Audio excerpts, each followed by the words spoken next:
پانی برسے اور تیرے کھیت کو سیراب کرے، تو اس نے کہا چھوٹا ذمہ دار ہوں، پر جب فصل اگتی ہے تو 3 حصے کرتا ہوں، ایک حصہ اپنے بال بچوں پہ، بہن بھائیوں پہ خرچ کرتا ہوں، ایک حصہ پورا، اور ایک حصہ دوبارہ کاشتکاری پہ لگاتا ہوں، اور تیسرا حصہ خالص میں نے مسکینوں، یتیموں اور غریبوں کے لیے رکھا ہوا ہے۔ وہ جو تیسرا حصہ، اللہ کرے آپ سمجھیں، وہ رب کے بندوں پہ تیسرا حصہ خرچ کرتا ہے نا، تو کریم مالک نے فرمایا جہاں سے غریب کا حصہ جاتا ہے وہ کھیت خشک نہیں رہنا چاہیے، وہ جہاں سے مسکین روٹی کھاتے ہیں وہ خشک نہ رہے، جہاں سے یتیموں کو کچھ آتا ہے کہیں اس کی فصل رہ نہ جائے۔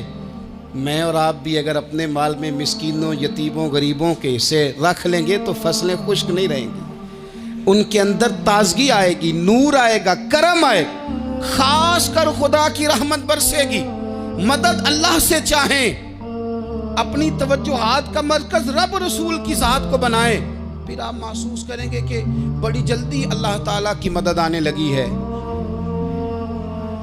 کبھی آپ صرف کہہ دیں نا میرا رب میرے ساتھ ہے، اس لفظ میں اتنی طاقت ہے کہ دشمن ویسے زہر ہو جاتا ہے۔ زندگی میں کسی سے بھی لڑائی ہو، اچھی طرح سوچ لیں کہ اللہ اس طرف ہے یا اس طرف ہے۔ اگر آپ زیادتی پہ ہیں تو پھر رب مظلوم کی جانب ہے۔ اگر اللہ کی مدد آپ کے ساتھ ہے تو دنیا کی کوئی طاقت آپ کو گرا نہیں سکتی، اور اگر آپ مظلوم کے مقابلے میں ظالم بن کے آپ کھڑے ہو گئے ہیں اور آپ نے رویہ وہ اختیار کیا ہے کہ جس میں مدد نہیں آئے گی، تو پھر یاد رکھ لیں کہ آپ کوئی بھی ہیں، کہاں بھی ہیں، آپ کمزور ہیں۔ طاقتور تھے ابتدائے اسلام میں، ظاہری طاقت تھی کفار مکہ کے پاس، وہ ڈنڈوں سے مارتے تھے غریبوں کو، ان کے ہاتھوں میں ڈنڈے تھے، پر خدائی طاقت ان مظلوموں کے ساتھ تھی۔ صاحب زرقانی نے لکھا ہے، حضرت زنیرہ رضی اللہ تعالیٰ عنہ ایک لونڈی ہے، غریب ہے، ماڑے دا کی کام محمد نہ سجانا یا رونا، غریب سادی بی بی اور لونڈی کنیزہ، ایک مشرک کی کنیزہ تھی، انہوں نے کلمہ پڑھ لیا، وہ ڈنڈوں سے مارتا، دروں سے مارتا، تکلیف دیتا۔ حضرت زنیرہ رضی اللہ تعالیٰ عنہ کو اتنا مارا، اتنا مارا۔ اب آپ ایک اور پہلو پر بھی غور کریں، مار بھی پڑ رہی ہے پر خدا ادھر ہی ہے، اللہ کی مدد ادھر ہی ہے۔ رب کہتا ہے کہ پہلے تو صبر کرنا، ان اللہ مع الصابرین، تو صبر کرے گا تو پھر رب کی معیت ملے گی، ذرا ٹھہرنا، تو تھوڑا ڈٹنا۔ ان الذین قالوا ربنا اللہ ثم استقاموا تتنزل علیہم الملائکہ، تو کہے اللہ میرا رب ہے، پھر تو پہلے ڈٹ، پہلے تو نے ڈٹنا ہے۔ ثم استقاموا، جو ڈٹ گیا، تتنزل علیہم الملائکہ، ڈٹنے والے کے لیے مدد آتی، پہلے تھوڑا ٹھہرنا پڑتا ہے، پہلے تھوڑا صبر کرنا پڑتا ہے، حوصلہ کرنا پڑتا، اس کے بعد مدد آتی۔ مار پڑ رہی ہے، مارا جا رہا ہے حضرت زنیرہ کو، ان کا مالک جو ہے ظاہری آقا وہ مار رہا ہے، یہ کنیزہ ہے، اتنا مارا، اتنا مارا، ان کی بینائی چلی گئی، نظر آنا بند ہو گیا۔ ابو جہل آیا اور کہنے لگا زنیرہ دیکھا نا ہمارے بت تیری آنکھیں لے گئے، معاذ اللہ، لات و منات ہمارے بتوں نے تجھے اندھا کر دیا۔ اب ایسا نہیں ہے کہ بی بی روتی جا رہی ہے، روتی جا رہی ہے، مایوسی مایوسی، معاذ اللہ، پریشانی، غریبی بڑی ہے، پوچھنے والا کوئی نہیں، یہ باتیں نہیں۔ کیا جملے ہیں خاتون کے، کیا لفظ ہیں۔ ابو جہل نے تنزیہ کہا، معاذ اللہ، کہنے لگا دیکھا نا ہمارے بتوں نے تجھے اندھا کر دیا۔ تو جناب زنیرہ آنکھوں کی بینائی گئی ہے، رات کو گئی ہے، دکھ ابھی تازہ ہے، لیکن اللہ پہ جو توکل ہے، اپنے مالک سے جو رشتہ ہے وہ اتنا مضبوط ہے، اتنا طاقتور ہے، اس میں اتنی گہرائی ہے کہ حضرت زنیرہ بول کے نا اتنی قوت سے بولی، اتنی طاقت سے بولی کہ پورے کفر پر لرزہ طاری ہو گیا۔ فرمانے لگی تمہارے بتوں کی کیا اوقات ہے کہ وہ میری بینائی لے جائیں، یہ میری رب کی حکمت کا تقاضا ہے۔ جب تک اس نے چاہا زنیرہ دیکھتی رہی، اور جب اس نے چاہا زنیرہ کی آنکھوں کی بینائی چلی گئی، اور اگر وہ چاہے گا نا تو بینائی واپس بھی کر دے گا۔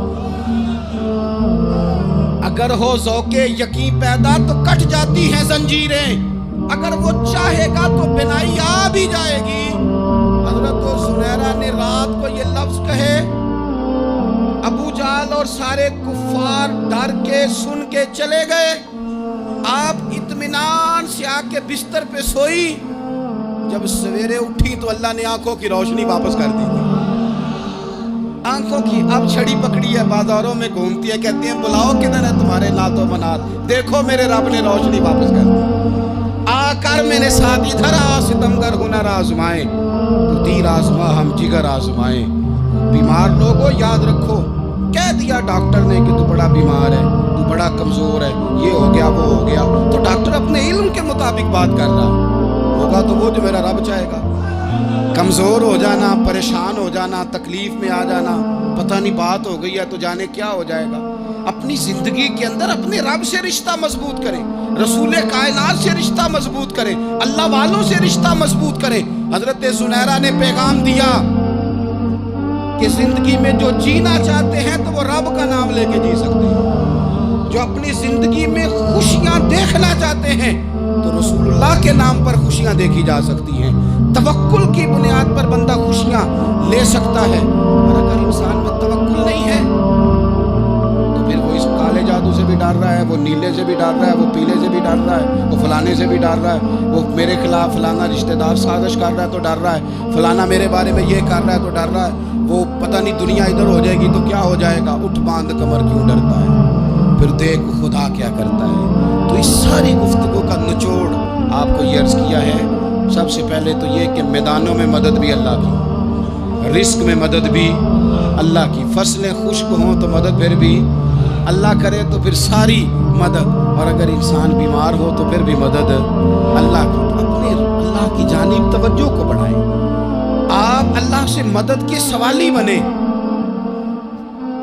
ترمذی کی ایک حدیث ہے، میں آپ کو زندگی کا تجربہ بتاتا ہوں کہ جب میں بڑا پریشان ہوتا ہوں تو یہ والی روایت کھول لیتا ہوں، مزہ دیتی ہے۔ میرے نبی پاک علیہ السلام نے فرمایا، اپنے دکھ سیٹھوں نوابوں کو نہ کہنا، مالداروں کا نہ کہنا، ورنہ اللہ تمہیں کبھی غنی نہیں کرے گا۔ فرمایا اپنے دکھ اپنے رب کی بارگاہ میں عرض کرنا، جلدی کرے یا دیر سے کرے اللہ تمہیں لوگوں سے بے نیاز کر دے گا، اللہ تمہیں غنی کر دے گا۔ رات کو بیٹھو نا اس کی بارگاہ، اسے ٹکڑے سناؤ، چھوٹی چھوٹی باتیں۔ حضور نے فرمایا نمک بھی مانگو تو رب سے مانگو، چھوٹی چھوٹی بات سے شروع کرو نا۔ جب بندہ شروع کرتا ہے نا چھوٹی چھوٹی چیزیں تو بڑی ساری چیزیں، یہ اس طرح ہوتا ہے جیسے بندہ رب سے گفتگو کر رہا ہے، مالک مجھے یہ چاہیے، مالک میں یہاں کمزور ہوں، اللہ میں یہاں پریشان ہوں۔ آپ یہ کر کے تو دیکھیں، لمبی لمبی دعائیں مانگ کے تو دیکھیں، اس کے حضور جڑ کے تو دیکھیں، آپ دیکھیں گے راحت کی